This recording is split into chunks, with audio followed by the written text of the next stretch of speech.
اعوذ باللہ من الشیطان الرجیم بسم اللہ الرحمن الرحیم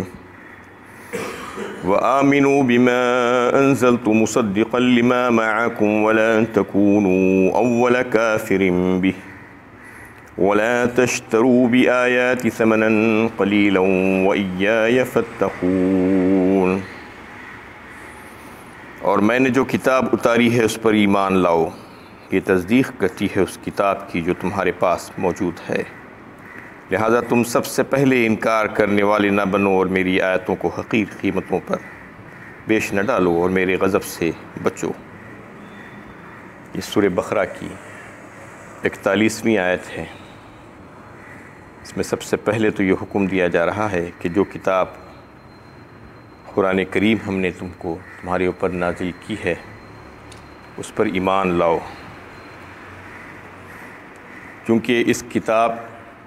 میں جو ہے تصدیق ہے تمہاری پچھلی کتابوں کی۔ جو اہل کتاب سے خطاب کیا جا رہا ہے اس میں کہ ان کے پاس کی جو کتابیں تھیں توریت اور انجیل، اس کی تصدیق کرنے والی یہ کتاب تھی، تو لہٰذا اس کتاب پر بھی تم ایمان لاؤ۔ وَآمِنُوا بِمَا أَنزَلْتُ مُصَدِّقًا لِمَا مَعَكُمْ وَلَا تَكُونُوا أَوَّلَ كَافِرٍ بِهِ، اور نہ ہو جاؤ سب سے پہلے کافر، سب سے پہلے انکار کرنے والے ایمان لانے کے مقابلے میں، کیونکہ اگر تم ایسا کرو گے تو جو بھی تم کو دیکھ کر کفر کریں گے تو ان کے گناہوں کا سبب بھی تم بن جاؤ گے اور اس کے گناہوں کے اٹھانے والے تم ہو جاؤ گے۔ جیسا کہ ایک اصول ہے کہ حدیث میں اللہ کے نبی صلی اللہ علیہ وسلم نے فرمایا کہ جو کسی گناہ کے کام کو کرتا ہے سب سے پہلا کرنے والا بن جاتا ہے، غلط طریقہ ایجاد کرتا ہے، اس کے سبب دوسرے لوگ، دیگر لوگ بھی وہ گناہ کو کرنے لگ جاتے ہیں، تو جتنے بھی لوگ وہ گناہ میں ملوث ہوں گے اس کے گناہ کرنے کے سبب سے، تو وہ ساروں کے گناہ بھی اس کے اوپر ڈالے جائیں گے، علاوہ اس کے کہ وہ لوگوں کو بھی اس کا گناہ کا جو ہے عذاب ملے گا۔ اس کے برخلاف جو نیکی کے کام کو فروغ دیتا ہے اور شروعات کرتا ہے اچھے کام کی، اچھے راستے کی، تو جو بھی لوگ اس پر عمل کریں گے اس نیکی کام کے سبب، تو جتنا ثواب اور جتنی نیکی ان کو ملے گی اتنا ہی جو ہے اس کے بھی اکاؤنٹ میں آئے گا، اللہ تعالیٰ اس کے بھی نامہ اعمال میں اس کو لکھیں گے۔ تو اس لیے یہاں پر منع کیا گیا ہے ان کو کہ تم سب سے پہلے کافر مت بنو، جبکہ یہ کتاب تمہاری پچھلی کتابوں کی تصدیق کرنے والی کتاب ہے، یہ کوئی نئی کتاب نہیں ہے۔ اس کتاب میں تمہاری کتابوں کے بارے میں آیا ہے اور تمہاری کتابوں میں اس کتاب کی پیشین گوئیاں آئی تھی، اور محمد صلی اللہ علیہ وسلم کے بارے میں جو ہے کتاب میں تمہاری کتابوں میں بھی یہ بات بتا دی گئی تھی کہ فلاں فلاں جو ہے ایسے ایسے جو ہے ہوں گے اور یہ کتاب لائیں گے اور کتاب ہدایت ہوگی۔ تو اس طریقے سے دونوں ایک دوسرے کی تصدیق کرنے والی کتابیں ہیں۔ وَلَا تَشْتَرُوا بِآيَاتِ ثَمَنًا قَلِيلًا وَإِيَّايَ فَاتَّقُونَ۔ اس کے بعد فرمایا گیا کہ تم جو ہے تھوڑی سی قیمت کے عوض ان کی آیتوں کو مت بیچ ڈالو۔ اس کا مطلب یہ ہے کہ ممانعت کی گئی ہے کہ جو احکامات اس کتاب میں آئے ہیں وہ آیتوں کو توڑ مڑوڑ کر، اس میں تحریفات کر کے، اس کا غلط مطلب نکال کر، اس کو چھپا کر، لوگوں کے فائدے کی خاطر، لوگوں کی خواہشات کو پورا کرنے کی خاطر، ان کی اغراض کو پورا کرنے کی خاطر تم اس کا غلط مطلب مت بتلاؤ، یہ اس کی ممانعت آئی ہے اور باجماع امت جو ہے یہ حرام ہے۔ یعنی اللہ کی کتاب کی آیتوں کا غلط مطلب نکالنا اور لوگوں کو جو ہے ان کی خواہشات کے مطابق وہ مہیا کر دینا اور اس سے کچھ فائدہ حاصل کر لینا، یہ حرام ہے۔ لیکن اگر کوئی غلط مطلب نکال کر نہیں بتا رہا ہے بلکہ بالکل صحیح مطلب بتا رہا ہے، تو کیا اس کے لیے جائز ہے کہ اس کتاب سے فائدہ اٹھایا جا سکتا ہے، کہ اس سے جو ہے کچھ انہیں اجرت لی جا سکتی ہے، معاوضہ لیا جا سکتا ہے؟ جو معلمین ہیں قرآن کے اور جو درس و تدریس کا جو کام کرتے ہیں ان کے لیے بھی جو ہے اس کی اجازت نہیں تھی۔ حضرت امام اعظم ابو حنیفہ رحمۃ اللہ علیہ اور دیگر ائمہ کرام نے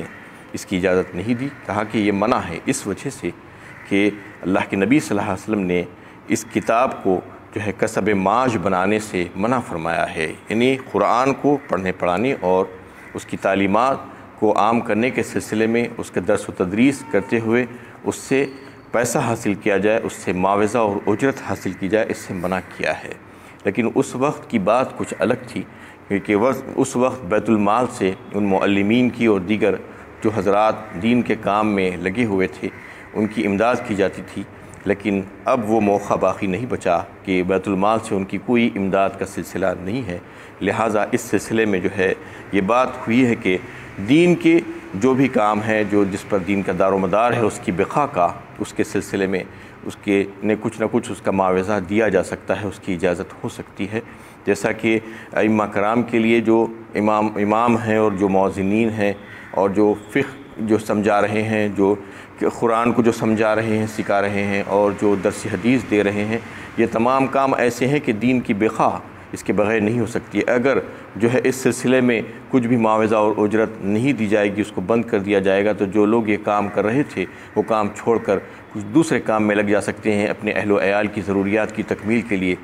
اس لیے کہ اگر ایسا ہو جائے گا تو پھر دین کا جو کام ہے اور علم دین کو جو پھیلانے کا جو سلسلہ ہے، تو یہ سارا کام ٹھپ ہو کر رہ جائے گا۔ تو اس لیے اس کی اس حد تک اجازت دی گئی ہے۔ لیکن اگر کوئی صاحب حیثیت ہے تو پھر ان کے لیے ضروری ہے کہ وہ کسی قسم کی کوئی اجرت اور معاوضہ اس سے نہ لیں، کیونکہ قرآن ایک ایسا لاقیمت کلام ہے اللہ تعالیٰ کا کہ اس کو پیش کر کے، اس کی درس و تدریس کر کے، اس کا علم پھیلا کے یا کسی اور ذریعے سے جو ہے کوئی پیسہ، کوئی معاوضہ، کوئی اجرت نہیں لی جا سکتی۔ یہ بات تو جو ہے طے ہے۔ اس کے علاوہ قرآن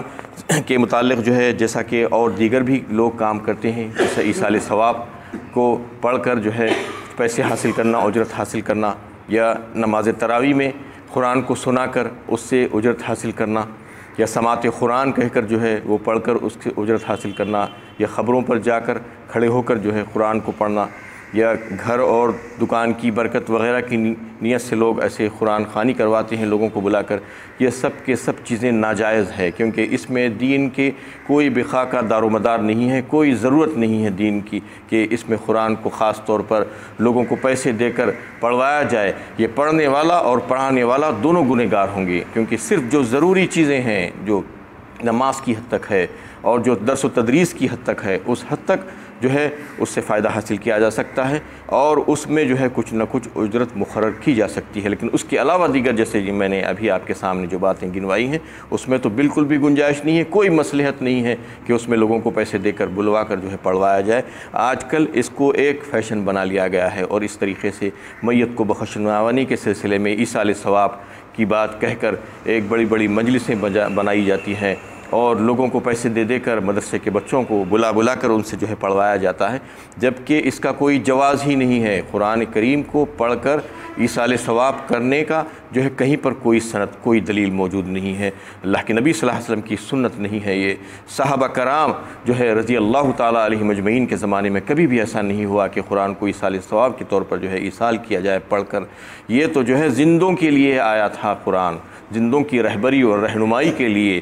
اور اس کو جو ہے مردوں کو بخشوانی کی کتاب بنا لی گئی۔ یہ بالکل غلط بات ہے، یہ اپنا خود ساختہ جو ہے کام ہے لوگ جو کر رہے ہیں۔ اس سے کوئی ایصال ثواب کا کوئی جو ہے بات اس سے نسبت نہیں جمتی، کیونکہ کہیں سے بھی کوئی دلیل اس سلسلے میں نہیں ملتی کہ قرآن کو پڑھ کر میت کو جو ہے بخشوایا جائے، کیونکہ جو زندہ ہے اس کو پڑھنا چاہیے، اس کو سمجھنا چاہیے اور اس پر عمل کرنے کی نیت اگر ہوگی تو پھر اللہ تعالیٰ اس کو ہدایت سے نواز دیں گے۔ جو مر گیا ہے، جو زندگی بھر اس کے پیچھے نہیں پڑا، اس کی جو ہے اس کو سمجھنے کی کوشش نہیں کیا، اس کے مرنے کے بعد اس کو بخشوانے کا جو کام ہے وہ کہیں سے ثابت نہیں ہوتا ہے۔ تو اس سلسلے میں جو بات واضح کی گئی ہے وہ یہ ہے کہ وَلَا تَشْتَرُوا بِآيَاتِ ثَمَنًا قَلِيلًا، یہ قرآن کو پڑھ کر اس کی آیتوں سے جو ہے معاوضہ اور اجرت لینے کے سلسلے میں منع کیا گیا ہے۔ وَإِيَّايَ فَاتَّقُونِ، اور فرما دیا گیا کہ مجھ ہی سے ڈرو، میرے عذاب سے، میرے غضب سے بچو۔ وَأَقِيمُوا الصَّلَاةَ وَآتُوا الزَّكَاةَ وَارْكَعُوا مَعَ الرَّاكِعِينَ، اور حق کو باطل کے ساتھ گڈ مڈ نہ کرو اور جانتے بوجھتے حق کو نہ چھپاؤ، نماز قائم کرو، زکوٰۃ دو اور رکوع کرنے والوں کے ساتھ رکوع کرو۔ أَتَأْمُرُونَ النَّاسَ بِالْبِرِّ وَتَنْسَوْنَ أَنفُسَكُمْ وَأَنْتُمْ تَتْلُونَ الْكِتَابَ أَفَلَا تَعْقِلُونَ، یعنی حق کو باطل کے ساتھ گڈ مڈ نہ کرو اور نہ جانتے بوجھتے بھی حق کو نہ چھپاؤ۔ سب سے پہلے تو یہ حکم دیا گیا ہے کہ وَأَقِيمُوا الصَّلَاةَ وَآتُوا الزَّكَاةَ وَارْكَعُوا مَعَ الرَّاكِعِينَ۔ نماز اور زکوٰۃ دینے کا جو معاملہ تھا وہ صرف امت مسلمہ کے لیے نہیں بلکہ پچھلی امتوں میں بھی اس کی جو ہے فرضیت تھی، اور انبیاء کرام جو تھے اس کی تاکید کرتے تھے لوگوں کو۔ انبیاء بنی اسرائیل نے بھی اپنی قوم کو اس کی تاکید کی نماز کے پڑھنے کے سلسلے میں، لیکن یہودی قوم جو تھی وہ بڑی سرکش قوم تھی، انہوں نے اس کا لحاظ نہیں کیا اور غفلت میں پڑھتے گئے اور نماز باجماعت بھی چھوڑے، اور اس کے بعد پھر نمازوں کو جو ہے تنہا بھی ان کی زندگی میں نہیں تھی، اکثریت اس سے ان کی غافل تھی۔ اس میں ان کو حکم دیا گیا تھا کہ وَأَقِیمُوا الصَّلَاةَ وَآتُوا الزَّکَاةَ، تو نماز کو جو قائم کرنے کی جو بات کہی جا رہی، نماز کو پڑھنے کی بات کہیں پر بھی نہیں آئی ہے، جیسا کہ لوگ سمجھتے ہیں کہ نماز پڑھ لینا چاہیے۔ نماز پڑھنا نہیں بلکہ نماز کو قائم کرنا ہے۔ اقامت صلاۃ کا مطلب یہی ہے کہ اس کو درست کرنا، سیدھا کرنا اور اس کو ثابت کرنا، یعنی اس کو نماز باجماعت ادا کرنا اللہ کا حکم سمجھ کر، 5 وقت روزانہ اس کے آداب و شرائط کا لحاظ کرتے ہوئے، اس کی مکروہات سے جو ہے بچتے ہوئے، اس کی سنتوں کے مطابق اس کو جو ہے جو نماز کو ادا کرے گا تو وہ نماز کا قائم کرنے والا بن جائے گا۔ تو اس لیے کہ اس کی وجہ سے نماز کی جو برکات، جو فضائل جو ہے جو ملنے والے ہیں وہ اس کو ملیں گے، ورنہ نماز کو اگر کوئی قائم نہیں کر رہا ہے تو اس کا مطلب یہ ہے کہ اس کے فضائل اور برکات سے وہ محروم ہو جائے گا۔ ان الصلاۃ تنہا عن الفحشاء والمنکر، فرمایا اللہ تعالیٰ نے 21ویں پارے میں کہ بے شک نماز برائیوں سے اور بے حیائی کے کاموں سے روکتی ہے، منکرات سے روکتی ہے۔ تو کوئی اگر ایسا آپ کو نظر آ رہا ہے کہ نماز بھی پڑھ رہا ہے، اس کے ساتھ ساتھ یہ ساری چیزیں بھی جاری و ساری ہیں، تو اس کا مطلب یہ ہے کہ وہ نماز کو قائم نہیں کر رہا ہے بلکہ من مانی نماز پڑھ رہا ہے، جیسا کہ آج بہت سے لوگ ہیں اپنی مرضی سے نماز پڑھتے ہیں، جب یعنی فائدہ دکھ گیا نماز پڑھ لیا، جب سہولت ہوئی نماز پڑھ لیا، جب وقت مل گیا نماز پڑھ لی، جب کسی کام میں مصروف ہو گئے نماز کو چھوڑ دیا، نیند میں ہے نماز کو چھوڑ دیا، نیند پیاری ہے نماز پیاری نہیں ہے، اللہ کا حکم اس کو چھوڑ دیا اور شیطان کی بات جو آپ کو ورغلا دیا تو اس کی بات کو سمجھ لیا۔ یہ اس قسم کی نماز جو لوگ پڑھ رہے ہیں وہ نماز کو قائم کرنا نہیں کہتے۔ وَآتُوا الزَّکَاةَ، اور فرمایا کہ زکوٰۃ دو۔ زکوٰۃ کا حکم اور جو ہے یہ نماز کا حکم یہ ارکان اسلام میں شروع سے تھا، کوئی بات کی بات نہیں ہے، لیکن ان کو زکوٰۃ کا حکم دیا گیا تھا یہودیوں کو، قوم بنی اسرائیل کو، تو وہ زکوٰۃ دینے کے بجائے سود کھاتے تھے لوگوں سے، یعنی الٹا کام کرتے تھے۔ وَارْكَعُوا مَعَ الرَّاكِعِينَ، رکوع کرنے والوں کے ساتھ رکوع کرو۔ اس کا مطلب کیا ہے؟ رکوع اصل میں شریعت کی اصطلاح میں ایک خاص حد تک جھکنے کو کہا جاتا ہے، گھٹنوں پر ہاتھ رکھ کر جو جھکتے ہیں اس کو رکوع کہا جاتا ہے، اور سجدہ بھی جو ہے اس کی آخری شکل ہو سکتی ہے، لیکن اصل میں شریعت کی اصطلاح میں تو رکوع یہی ہے کہ گھٹنوں پر ہاتھ رکھ کر جھکا جائے، کیونکہ یہودیوں میں جو ہے جو ان کا دین تھا اس میں ان کی نماز میں رکوع نہیں تھا، اس لیے خصوصی طور پر رکوع کرنے والوں کے ساتھ رکوع کرنے کے لیے کہا گیا ہے، اس وجہ سے کہ وہ لوگ ایمان لانے کا جب دعویٰ کر رہے تھے تو ان سے کہا گیا کہ تم ایمان لا کر امت محمدیہ کے افراد جو نماز جماعت کے ساتھ پڑھ رہے ہیں ان کے ساتھ شامل ہو جاؤ، مطلب یہ ہے کہ تم ایسی نماز پڑھو جیسا کہ وہ لوگ پڑھ رہے ہیں، کیونکہ امت محمدیہ کے افراد کے لیے رکوع ان کی نماز میں فرض ہے، تو یہ نماز کی جو ہے کے لیے ضروری ہے، تو رکوع کرنے والوں کے ساتھ تم رکوع کرو اور جماعت میں جو ہے شامل ہو جاؤ۔ وَلَا تَلْبِسُوا الْحَقَّ بِالْبَاطِلِ وَتَكْتُمُوا الْحَقَّ وَأَنْتُمْ تَعْلَمُونَ، اور یہ کہ حق کو باطل کے ساتھ گڈ مڈ نہ کرو۔ اس کا کیا مطلب ہے کہ اس وقت جب اہل عرب کے تعلق سے اگر آپ تاریخ اٹھا کر دیکھیں تو ان کا علمی معاملہ ایسا تھا کہ بالکل نہیں کے برابر تھا، وہ جو ہے علم وغیرہ کے بارے میں بہت پیچھے تھے، علم ان کے پاس نہیں تھا، تعلیم کا معاملہ نہیں تھا ان کے پاس، اس کے برخلاف جو اہل کتاب تھے یہودی اور عیسائی وغیرہ وہ انہیں علم رکھنے والے جانے جاتے تھے اور لوگ ان کو قدر کی نگاہ سے دیکھتے تھے، ان کی باتوں کا لوگوں کے دلوں پر اثر ہوتا تھا۔ اس وجہ سے جب اللہ کے نبی صلی اللہ علیہ وسلم نے دین اسلام کو پیش کیا اور نبوت کا دعویٰ کیا تو وہ لوگ جا کر جو ہے یہودیوں سے پوچھنے لگے کہ تم لوگ بھی پچھلی کتابوں کے ماننے والے ہو اور دیگر نبیوں پر تم ایمان رکھنے والے لوگ ہو، ان کے پیروکار ہو، تو یہ بتاؤ تو صحیح یہ صاحب نے جو دعویٰ کیا ہے نبوت کا اور یہ جو تعلیمات جو پیش کر رہے ہیں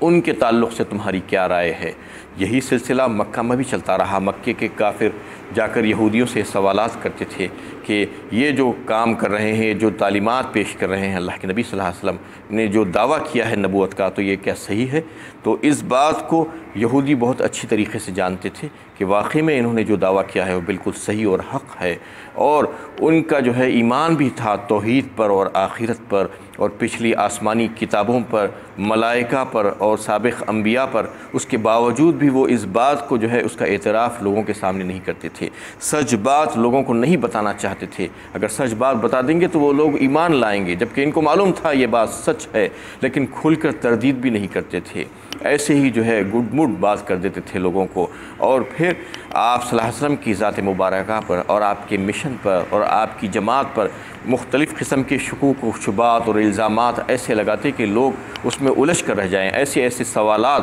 جو ہے ان کے درمیان چھیڑ دیتے تھے کہ لوگ الجھ جاتے تھے اس میں۔ تو ان کو اس سے منع کیا گیا ہے، بتایا گیا ہے کہ تم اس قسم کے کام مت کرو، حق کو باطل کے ساتھ مت ملاؤ اور حق کے اوپر باطل کا پردہ مت ڈالو۔ تمہاری جو ہے جو غرض نکالنے کی خاطر اور تم لوگوں میں شک و شبہ پیدا کر کے اس سے فائدہ اٹھانے کی خاطر ایسا کام مت کرو۔ وَلَا تَلْبِسُوا الْحَقَّ بِالْبَاطِلِ وَتَكْتُمُوا الْحَقَّ وَأَنْتُمْ تَعْلَمُونَ، اور مت چھپاؤ حق کو، حق جو ہے جو تم کو معلوم ہے، وَأَنْتُمْ تَعْلَمُونَ، اس کے باوجود تم اسے کیوں چھپا رہے ہو، تم اس کو ظاہر کر دو۔